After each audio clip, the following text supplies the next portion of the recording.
मैं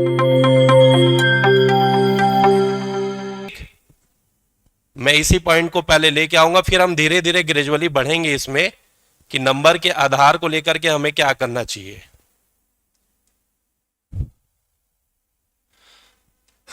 नंबर ना मिलने का सबसे बड़ा कारण आपके सामने इतिहास की आंसर शीट है, ठीक।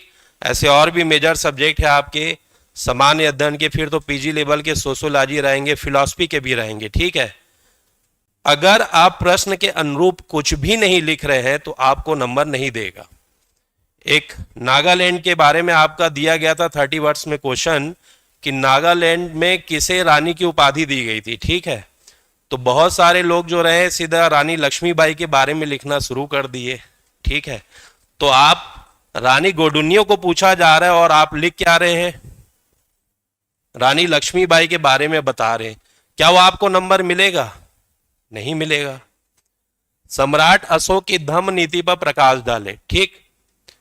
अब ये किसकी आंसर शीट है ये आपको जानने की जरूरत नहीं है, वो भी एक भला मानस है, लेकिन उसको अभी हो सकता है कि विषय का ज्ञान या अध्ययन नहीं कर पाया, इस कारण वो गलती हुई। अभी जितनी गलती करना आप कर लो, इसलिए अभी गलती करना जरूरी है। जब तक आप गलती नहीं करेंगे तब तक सही कैसे करना है आपको पता नहीं चलेगा, ठीक।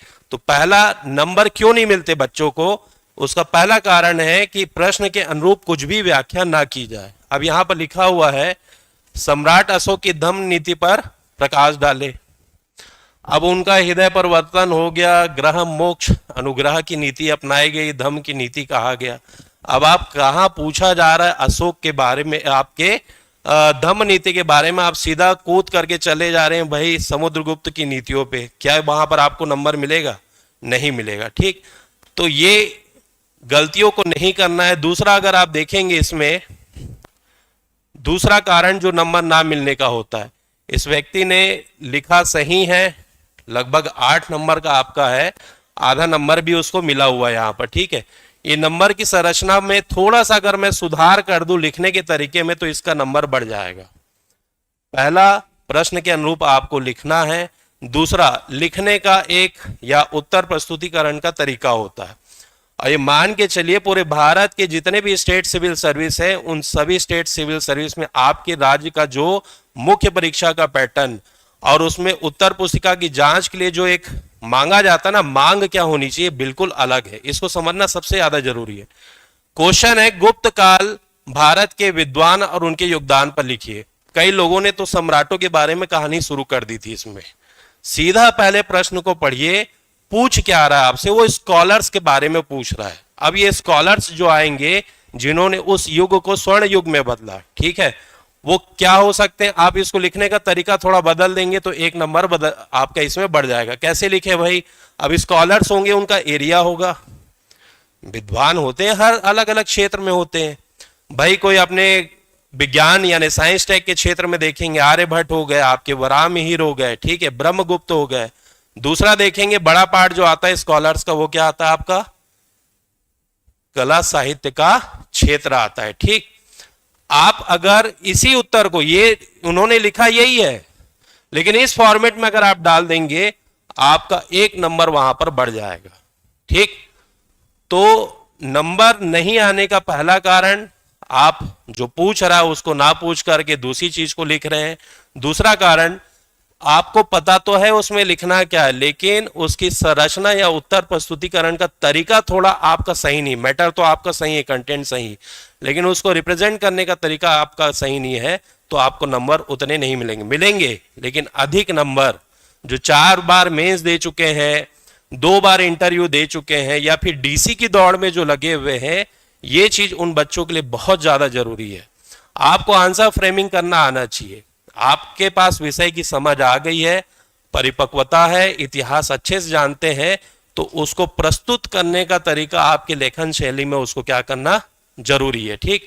आज एक कॉपी दिखाऊंगा, उस कॉपी को देख के मेरे को भी बहुत अच्छा लगा।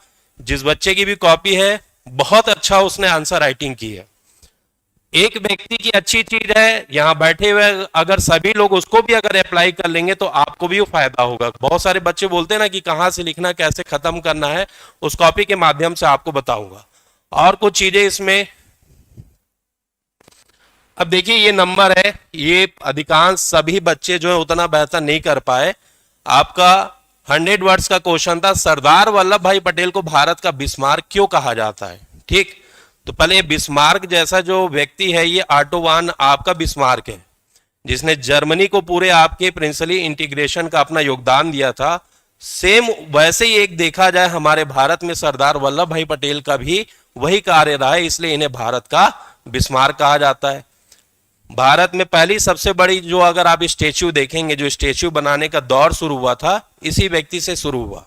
जो आज भी भारत में देखेंगे तो गुजरात में आपके स्टेच्यू ऑफ यूनिटी के नाम से स्थापित। भाई इतना क्यों महत्व दिया गया, क्या इन्होंने काम किया था? वो काम क्या था? भारत में रियासतों का क्या करना, विलय करना। जो भारतीय स्वतंत्रता अधिनियम में एक सबसे बड़ी चूक हो गई थी आपके, जो ब्रिटिश संसद में आपके उसको बाद में स्वीकारा भी था, देसी रियासतों को आपकी स्वतंत्रता दी गई थी कि वो संघ में शामिल हो या ना हो, क्योंकि 1935 के ड्राफ्ट के अनुसार ही वो भी बना था। ठीक, अब अगर भारत में सभी देसी रियासतों को, क्योंकि देसी रियासतों का स्वरूप ही ऐसा रहा कि वो ब्रिटिश आपके आस्था पर निर्भर रहे, उनमें राष्ट्रवाद या क्षेत्रीयतावाद, राष्ट्रवाद उतना हावी नहीं था जितना उनका क्षेत्र हावी था। तो उन सभी छोटे छोटे आपके खंडों को जोड़ करके पूरे अखंड भारत को बनाने में जो उनका योगदान रहा, उसी के बारे में आपको लिखना है। अब इन्होंने यूपीएससी पैटर्न में आपके पैराग्राफ राइटिंग की है। ठीक, आप स्टेट टीसीएस दे रहे, यूपीएससी नहीं दे रहे। यूपीएससी में भी पैराग्राफ लिखने का अलग तरीका होता है, इनका ये पैराग्राफ राइटिंग रही है, लेकिन ये कहीं ना कहीं उस सब्जेक्ट मैटर में आ रहे थे, इसलिए ये 3.5 नंबर है। हो सकता है एग्जामिनर आपको 1 नंबर कम भी दे। मैंने थोड़ा सा लिबरल ज्यादा हो गया मैं इस बार, इसलिए आपको 1 नंबर इसमें ज्यादा मिला। इसमें स्ट्रक्चर की कमी है। इस उत्तर को अगर आप सही स्ट्रक्चर में अगर रखेंगे तो आपको बेहतर नंबर मिलेगा। लगभग हो सकता है 2 से 2.5 नंबर आपका क्या हो जाए, बढ़ जाए। ठीक, लॉन्ग क्वेश्चन में पैराग्राफ राइटिंग नहीं करना है, मैं आपको पहले ही बता दे रहा हूं। ये पहली मान्यता है। लगभग 12 साल का अनुभव है। मेंस में कितने बच्चे अर्जुना में आए, मेंटोरशिप में रहे, आपके टेस्ट प्रोग्राम में जुड़े रहते थे, क्लास प्रोग्राम से जुड़े रहे, तो उनका पूरा एक अनुभव है कैसे कैसे हर साल दौर बदलता गया। चूंकि ये सीट्स जो जाती है अलग अलग आपके हाई जो आपके विशेषज्ञ रहते हैं वो जो करते हैं, उनका ये पेटेंट आपका सब्जेक्ट रहता है। अब आप उस सब्जेक्ट के अनुसार अगर न्याय नहीं करेंगे तो आपको कहां से वहां पर नंबर मिलेगा। प्रिसाइज राइटिंग भी है, सबसे बड़ी चुनौती है।